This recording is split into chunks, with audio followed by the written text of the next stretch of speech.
Hollywood film director James Cameron, who directed the 1997 movie Titanic, has told the BBC the team who built the submersible which imploded with the loss of 5 lives had cut corners. OceanGate, the parent company of the Titan sub, didn't get certified because they knew they wouldn't pass. I was very suspect of the technology that they were using. I wouldn't have gotten in that sub, he said. Cameron has completed 33 submersible dives to the Titanic wreck. Titan was built from carbon fiber and titanium. In 2012 Cameron used a different technology for the Deepsea Challenger submersible expedition in the Pacific, which took him down to 10,912 meters, 35,800 feet, the deepest known oceanic trench. The Titanic wreck is 3,810 meters, 12,500 feet, down. Cameron said that when he learned the sub had lost both its navigation and communication at the same time he immediately suspected a disaster.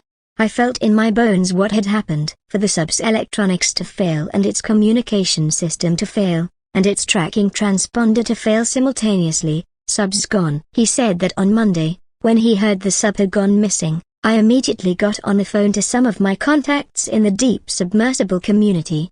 Within about an hour I had the following facts. They were on descent. They were at 3,500 meters, 11,483 feet, heading for the bottom at 3,800 meters. Their comms were lost, and navigation was lost, and I said instantly, you can't lose comms and navigation together without an extreme catastrophic event or highly energetic catastrophic event. And the first thing that popped to mind was an implosion. On Thursday, an official from the U.S. Navy told the BBC's partner CBS News that the Navy had detected an acoustic anomaly consistent with an implosion shortly after the Titan lost contact with the surface.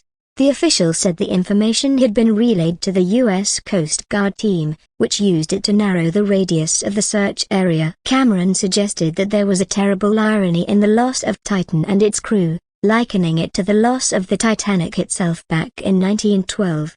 We now have another wreck that is based on unfortunately the same principles of not heeding warnings, he said. OceanGate were warned. Cameron said that some within the deep submergence community, not including himself directly, had written a letter to OceanGate saying they believed, in his words, you are going on a path to catastrophe.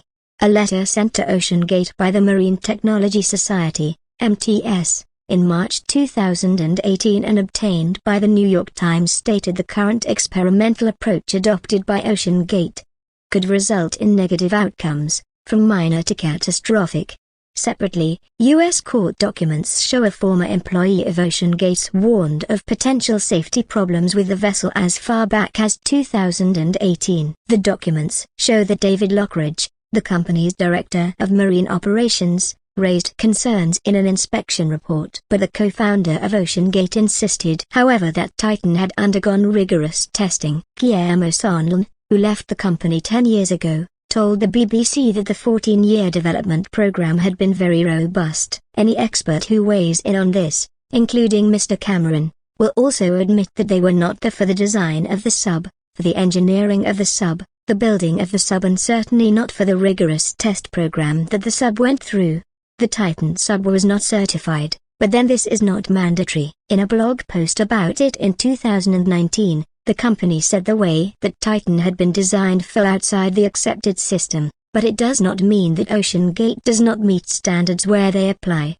It added that the classification agencies slowed down innovation, a broken bar, bringing an outside entity up to speed on every innovation before it is put into real-world testing is anathema to rapid innovation. Cameron told BBC News the past week had felt like a prolonged and nightmarish charade where people are running around talking about banging noises and talking about oxygen and all this other stuff.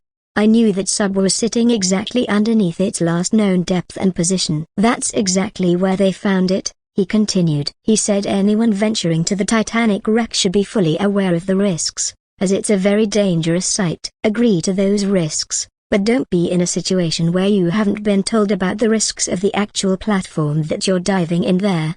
In the 21st century, there shouldn't be any risks. We've managed to make it through 60 years, from 1960 until today, 63 years without a fatality. So, One of the saddest aspects of this is how preventable it really was.